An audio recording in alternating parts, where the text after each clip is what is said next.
Σήμερα θα ξεκινήσουμε το πρώτο podcast της σειράς για το Excel Assessments.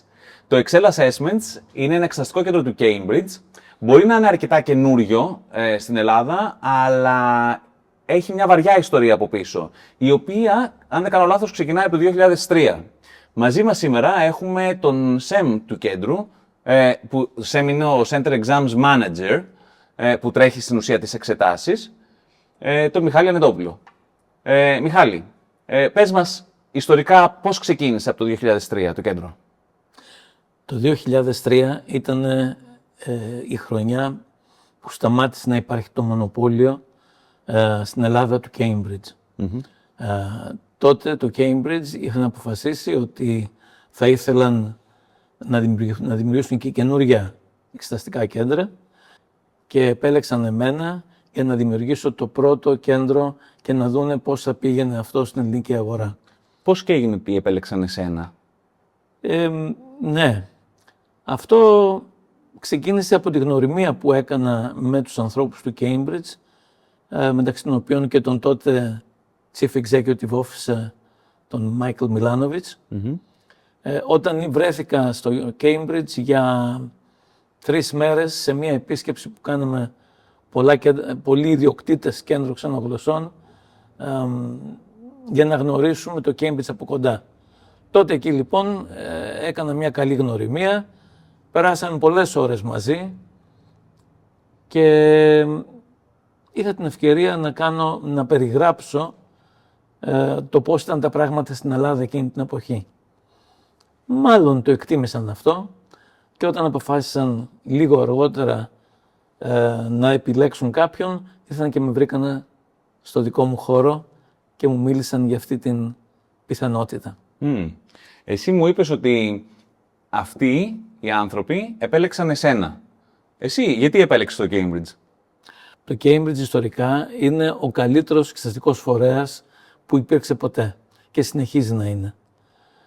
Άρα λοιπόν για μένα δεν υπήρχε τότε άλλη επιλογή παρά μόνο το Cambridge. Και συνέχισα να είμαι με το Cambridge, όχι μόνο σαν SEM, σαν διευθυντής εξετάσεων, αλλά επίσης και σαν ιδιοκτήτης κέντρου ξενογλωσσών. Τι αλλαγές έχεις δει από τα πρώτα σου χρόνια στην πρώτη εξεταστική το 2003 μέχρι και τώρα? Δηλαδή, τι αλλαγές έχουν γίνει στο Cambridge? Αυτό που κατάλαβα είναι ότι το Cambridge δεν σταματά να αλλάζει. Σχεδόν κάθε χρόνο κάτι διαφορετικό υπάρχει. Αλλαγές οι οποίες δεν έχουν να κάνουν μόνο με την εξέταση αυτού καθεαυτού, αλλά με την λειτουργία, με την τεχνολογία. Τα τελευταία χρόνια, για παράδειγμα, έχουν γίνει μεγάλες κινήσεις για να μειωθεί ο όγκος του χαρτιού που χρησιμοποιείται. Η τεχνολογία έχει παίξει μεγάλο ρόλο και αν εξαιρέσουμε μόνο ένα από τα YLE exams, τα flyers, όλα τα υπόλοιπα είναι διαθέσιμα σε μορφή digital.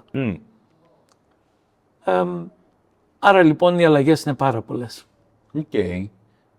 Και πώς βλέπεις το μέλλον σχετικά με τις εξετάσεις και γενικά την ξενογλωσσική εκπαίδευση? Είναι 2 διαφορετικά πράγματα που με ρωτάς. Άλλο οι εξετάσεις και άλλο η ξενογλωσσική εκπαίδευση. Το μέλλον στις εξετάσεις έχει να κάνει με την μεταφορά των εξετάσεων πιο πολύ σε digital και σιγά σιγά θα χαθεί η εξέταση paper-based. Θεωρώ ότι με τα χρόνια οι περισσότεροι υποψήφοι θα είναι σε digital. Ήδη οι προφορικές εξετάσεις,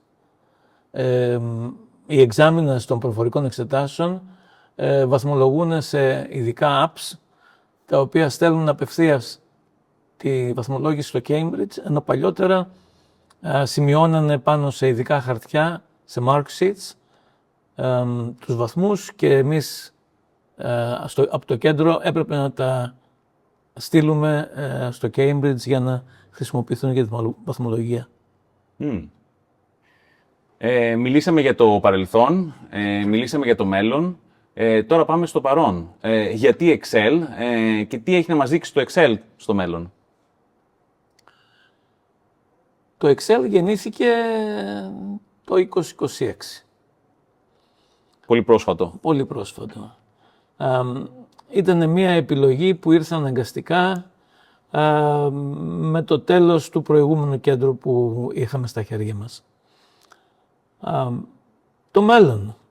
Το μέλλον σίγουρα θα είναι καλύτερο για μας, γιατί έχουμε πολύ ωραίες ιδέες, έχουμε βασίσει τη λειτουργία μας σε όλη την εμπειρία που αποκτήσαμε. Έχουμε πράγματα όπως το flexibility, το accessibility και το inclusivity, που θα παίξουν μεγάλο ρόλο στον τρόπο λειτουργίας μας. Τα οποία τι σημαίνουν αυτά το καθένα ξεχωριστά? Flexibility σημαίνει στα ελληνικά ευελιξία.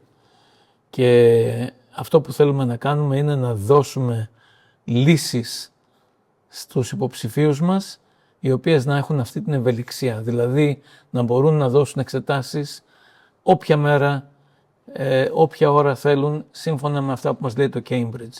Για παράδειγμα, το Β2, το First, έχει περίπου 20-25 διαφορετικές ημερομηνίες εξεταστικές. Αυτό είναι το Μάιο και τον Δεκέμβριο.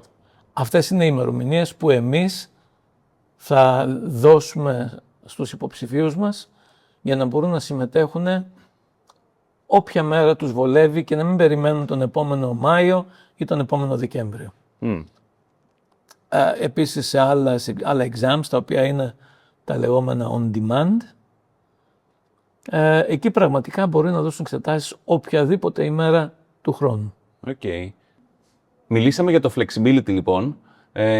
Πάμε για τα άλλα δύο. Το accessibility. Με τι έχει να κάνει για το Excel? Το accessibility έχει να κάνει με την δυνατότητα που θα δώσουμε σε υποψηφίους οπουδήποτε στην Ελλάδα να συμμετέχουν με τον ίδιο τρόπο που θα συμμετείχε κάποιος που είναι στην Αθήνα ή στη Θεσσαλονίκη. Να έχουν δηλαδή τις ίδιες ευκαιρίες.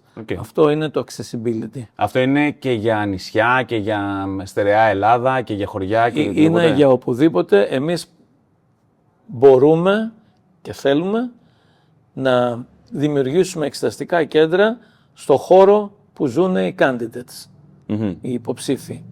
Άρα λοιπόν δίνουμε την ευκαιρία σε όλους για δίκαια συμμετοχή, αυτό που λέμε fair chances, fair opportunities. Okay. Ωραία. Είπαμε για το flexibility, είπαμε για το accessibility. Τώρα, το inclusivity. What does it stand for? Inclusivity includes everybody. Με λίγα λόγια, δεν αφήνουμε κανέναν εκτός. Ένα σχολείο το οποίο έχει μόνο 2 candidates θα μπορούσε να έχει την ευκαιρία να συμμετέχει με αυτούς τους 2 candidates. Έχουμε τρόπο να δημιουργήσουμε εξέταση στην οποία να συμμετέχει έστω και ένας candidate για να μπορέσει να πάρει την πιστοποίηση που χρειάζεται όταν τη χρειάζεται.